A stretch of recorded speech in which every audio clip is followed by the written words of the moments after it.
మహాశివరాత్రి కానుకగా ప్రేక్షకుల్ని అలరించడానికి వచ్చిన సినిమా 'మజాకా'. త్రినాథరావు నక్కిన దర్శకత్వంలో సందీప్ కిషన్, రీతు వర్మ, రావు రమేష్, అంశు ప్రధాన తారాగణంగా రూపొందిన సినిమా ఇది. అంటే సందీప్ కిషన్‌కి 30వ సినిమా ఇది. అంటే అతను కెరియర్ స్టార్ట్ చేసి 15 ఏళ్లయింది. ఇది 30వ సినిమా అని చెప్పి ఈ సందర్భంగా అతను పీపుల్ స్టార్ అనే బిరుదు అతనికి తగిలించారు. అది కొంచెం వివాదాస్పదం కావడం మనకి తెలిసిందే. అంటే ఈ ప్రసన్న కుమార్ బెజవాడ, త్రినాథరావు నక్కిన కాంబినేషన్‌లో ఇప్పటివరకు ఒక 4 సినిమాలొచ్చాయి.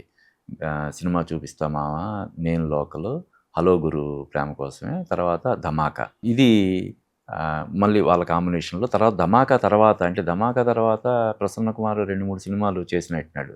నాగార్జునతో రైటర్‌గా 'నా సామిరంగా', తర్వాత 'విశ్వక్సేన్ దాస్ కా దమ్‌కి'. కానీ త్రినాథరావు నక్కిన డైరెక్టర్‌గా మాత్రం 'ధమాకా' తర్వాత అది సినిమా రిలీజ్ అయ్యి 3 ఏళ్ళు అవుతుంది. ఇప్పటివరకు అతని దర్శకత్వంలో మధ్యలో ఏ సినిమా రాలేదు. ఇప్పుడు ఈ సినిమా అయితే కాకపోతే మధ్యలో ఏదో 1, 2 సినిమాలు అతను ప్రొడ్యూసర్‌గా 2 సినిమాలు చేస్తున్నట్టున్నాడు. అందువల్ల కూడా డైరెక్టర్‌గా కొంత గ్యాప్ వచ్చి ఉండొచ్చు. ఏదైనప్పటికీ కూడా వీళ్ళిద్దరి కాంబినేషన్‌లో వచ్చిన సినిమా కావడం వల్ల ఈ సినిమాకి మంచి అంచనాలు ఏర్పడ్డాయి. అందులోనూ అంశు ఇప్పుడు 'మన్మధుడు' సినిమాలో నటించినటువంటి అంశు చాలా సంవత్సరాల గ్యాప్ తర్వాత ఈ సినిమాతో రీ ఎంట్రీ ఇస్తుండడం వల్ల కూడా ఈ సినిమా గురించి చాలామంది ఆసక్తిగా ఎదురు చూసేలాగా చేసింది. మరి ఈ సినిమా ఎలా ఉందో ఇప్పుడు మనం విశ్లేషిద్దాం. అంటే ఇది కథగా చెప్పుకోవాలంటే జనరల్‌గా ప్రసన్న కుమార్ సినిమాల్లో కథలు పెద్దగా మరీ అంత చెప్పుకునేలాగా ఏమి ఉండవు. చూస్తున్నంత సేపు హ్యాపీగా ఎంజాయ్ చేసేలాగా ఉంటాయి. ఈ సినిమా కూడా అదే ఇంచుమించు అదే ప్యాటర్న్‌లో వాళ్ళు కథ తయారు చేసుకున్నారు. అంటే ఇది ఇంట్లో ఆడదిక్కు లేని ఆడదిక్కు కోసం తండ్రి కొడుకులు పడే తపనలాగా అంటే కొడుక్కి పెళ్లి ప్రయత్నాలు చేస్తుంటే ఇంట్లో వేరే ఆడవాళ్ళు ఎవరు లేరు. కష్టం వచ్చినా, సుఖం వచ్చినా చెప్పుకోవడానికి అని చెప్పి ఎవరు పిల్లనివ్వడానికి ముందుకు రాని పరిస్థితుల్లో తండ్రి అయినటువంటి రావు రమేష్ నేను కూడా పెళ్లి చేసుకుంటే బాగుంటుంది అని చెప్పి అనుకుని పెళ్లి ప్రయత్నాలు మొదలు పెడతాడు. ఆ పెళ్లి ప్రయత్నాలు కాస్త ప్రేమ ప్రయత్నాలు అవుతాయి. అంటే కొడుకు ఒక అమ్మాయిని ప్రేమిస్తుంటాడు, తండ్రి ఇంకొక అమ్మాయిని ప్రేమిస్తుంటాడు. ఈ 2 ప్యారలల్‌గా నడిచే కథ. ఈ క్రమంలో జనరేట్ అయ్యే ఎంటర్‌టైన్‌మెంటు, ట్విస్ట్‌లు అవి బానే అనిపిస్తది. ఈ సినిమాలో ప్లస్ పాయింట్స్ మనం చెప్పుకోవాలంటే ముందుగా ఆర్టిస్టుల పర్ఫార్మెన్స్ గురించి మనం చెప్పుకోవాలి. అంటే రావు రమేష్ ఎంత మంచి నటుడో మనకు తెలుసు. అతను ఏ పాత్ర ఇచ్చినా కూడా అందులో పరకాయ ప్రవేశం చేసి దాన్ని బ్రహ్మాండంగా రక్తి కట్టిస్తాడు. కానీ ఇందులో కొడుకుతో పోటీ పడి ఇంకొక అమ్మాయిని ప్రేమించే పాత్రలో కొంచెం అది మిస్‌ఫిట్ అయిందేమోనని అనిపిస్తుంటది మనకి.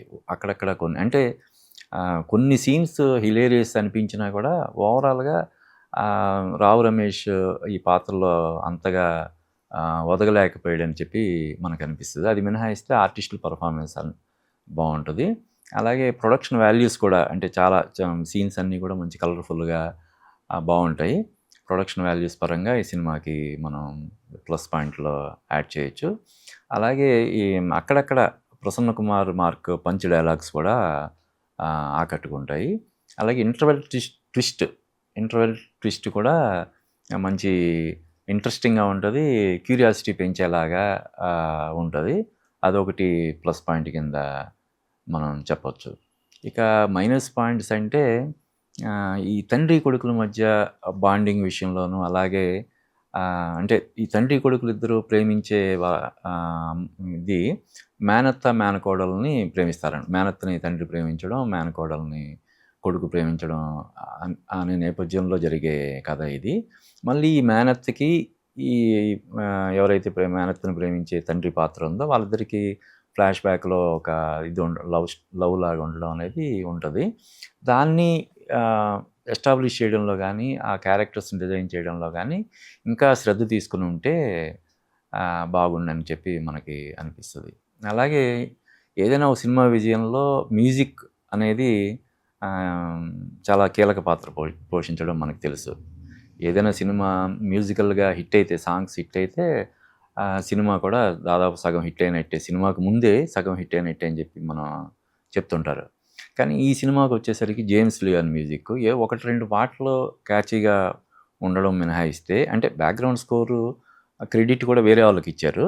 బ్యాక్‌గ్రౌండ్ స్కోర్ అది బాగానే ఉన్నా మ్యూజిక్ పరంగా ఇది కొంచెం ఈ సినిమాకి కొంచెం మైనస్ అని చెప్పొచ్చు. అలాగే ఎడిటింగ్ పరంగా కొన్ని కొన్ని సీన్స్ అంటే కొంచెం ట్రిమ్ చేసుంటే బాగుండేదని చెప్పి మనకనిపిస్తది.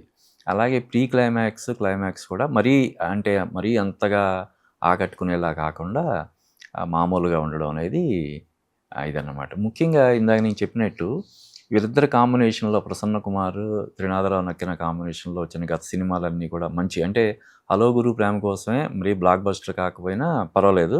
మిగతావన్నీ కూడా 'నాని నేను లోకల్' గానీ, సినిమా 'చూపిస్తా మామ' అయితే రాజ్ తరుణ్‌కి ఇంచుమించు ఒక చిన్న స్టార్డమ్ ఇచ్చిన సినిమా అది. ఇలాగా గతంలో వచ్చిన సినిమాలన్నీ ఇంకా 'రవితేజ' కాంబినేషన్‌లో వచ్చిన 'ధమాకా' ఎంత పెద్ద హిట్టో మనకి తెలుసు. ఈ కాంబినేషన్ క్రేజ్ వల్ల ఈ సినిమా మీద బాగా ఎక్కువ అంచనాలు పెట్టుకుంటే కొంత డిసప్పాయింట్ అవుతారు. అలా కాకుండా నార్మల్‌గా అంటే పెద్దగా లాజిక్స్ జోలికెళ్ళకుండా చూస్తున్నంత సేపు బావుంటే సరిపోద్దనుకునే వాళ్ళని ఈ సినిమా బాగానే ఎంటర్‌టైన్ చేస్తదని చెప్పొచ్చు.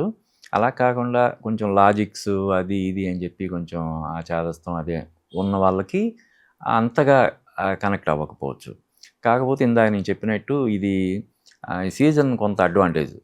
ఇప్పుడు శివరాత్రికి విడుదలైంది.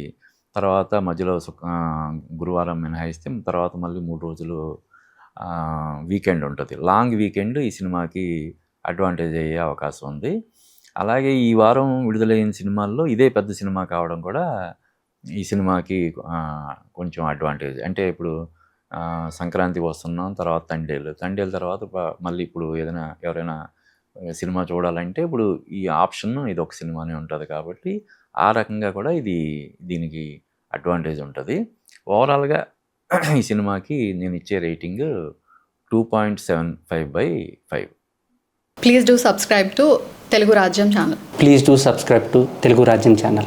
Please do subscribe to Telugu రాజ్యం ఛానల్. హాయ్ అండి, నేను మీ ఆర్పీని నెల్లూరు పెద్దారెడ్డి చేపల పులుసు ఓనర్ని.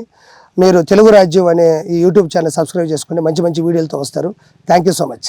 Hi people, I'm Sonakshi Verma and you please watch Telugu Rajyam and please subscribe to the channel.